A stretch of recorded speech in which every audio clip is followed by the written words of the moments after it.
Alright, so here's my quick video on what I did to do my do-it-yourselfer metal chain guard for my 2017 CRF250L.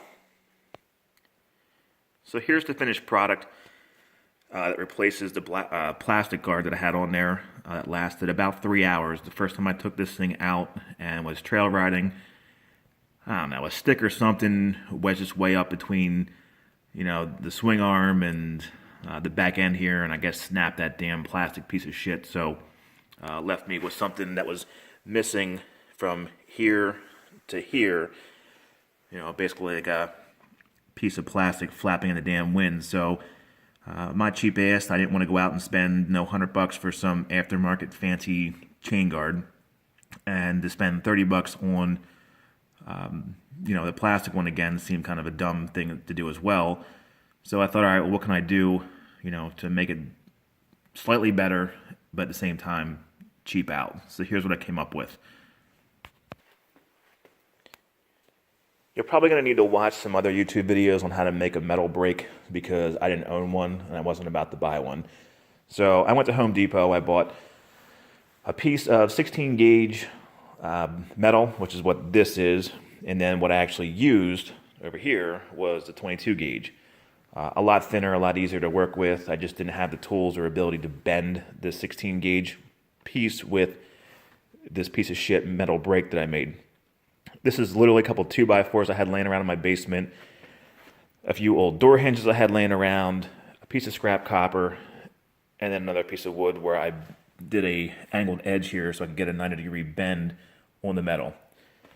The concept of how I bent the other piece is what you're seeing here. I clamped down that 22 gauge piece in here like this. Use this makeshift brake. Again, watch other videos about this. They're out there. Use this to pull up on this. I had this actually mounted, clamped down to this workbench to get the bends right and everything. But I did 2 bends. So I had this shaped piece of metal now with 2 90-degree bends. The thickness between bends was the width of a 2x4.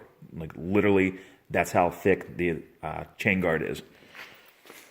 Meaning this part up top here. So after I did my bends, I then took the existing old broken chain guard, what was left of it, and I made patterns using cardboard to get this. My angles and the design of the original chain guard. So using cardboard, tracing it out on the old chain guard, I cut out those pieces, laid it on top of what was once a square piece, outlined the pattern, cut this into this shape, and then I wound up here. Let me see if I can't. All right, I wound up this piece here actually cut off of the original chain guard, the plastic piece. I cut it back a little bit further here. It probably goes back to about here or so, and then comes down.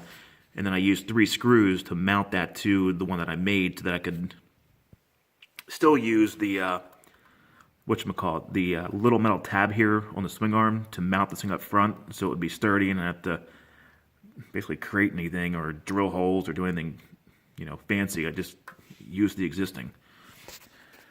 Once I had everything all cut out, I cut these little slots in to be similar to the existing or original chain guard, but hindsight, if you're using something thin like I did, 22 gauge, do not cut this much out in the back.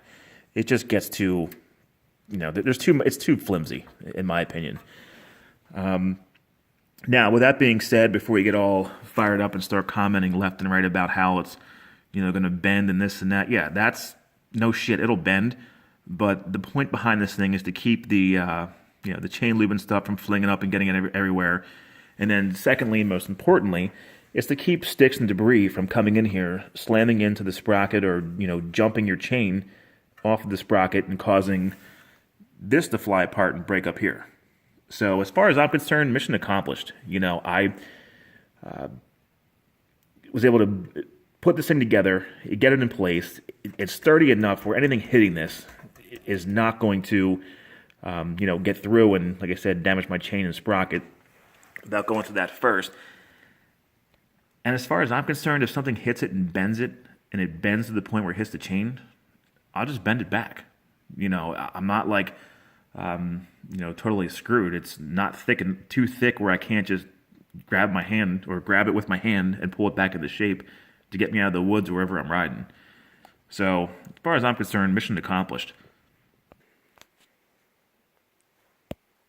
All right, since this is definitely not a step-by-step tutorial by no means, let me try to sum up here. Old chain guard broke. Too cheap to buy a new one. Went on YouTube, watched videos on how to make a metal brake. Went to Home Depot, spent $15, $5 on spray paint, $10 on a piece of metal. Using my half-assed brake, I bent the piece of metal in 2 spots. Made a couple cardboard patterns using the existing chain guard for the front and back side of it. Traced that out on what is now my new chain guard. Cut things. Did my little fancy, open air slots in the thing for extra performance, speed, probably extra horsepower, I'm guessing too. Probably going to wheelie in and around second and third gear now with those little air holes in it, if I'm not mistaken. But that's yet to be seen. I didn't ride it yet. Cut the black little tab off of the old chain guard, and then I screwed that onto this one here so I could still use the swing arm little mount to keep it, tight in the front. And that's it, man. It's a little bit of ingenuity, a little bit of time. I think I'm going to rate this. It took me probably 5 or 6 pounders, beer-wise, to put this together, and all in. I mean, granted, I had some of this shit laying around my house, the 2x4s and the, the copper scrap and hinges and whatnot. But, I mean, really, I was probably $15 into this. I have a stronger chain guard than what was on there. I think it looks as nice, if not better. If I'm wrong and it sucks, well, whatever. But I think it'll do the job. So that's that. Stay tuned. I actually, the next project is going to be how to turn this thing from sounding into a complete, kind of a pussy bike where it makes no noise whatsoever. And with spending, I think I was all in at like $12, how to make it actually sound pretty badass while still salvaging the internal parts of your muffler and not destroying the existing spark arrestor and so on and so forth. So, look up my do-it-yourselfer exhaust video. That'll be coming soon. All right, thanks.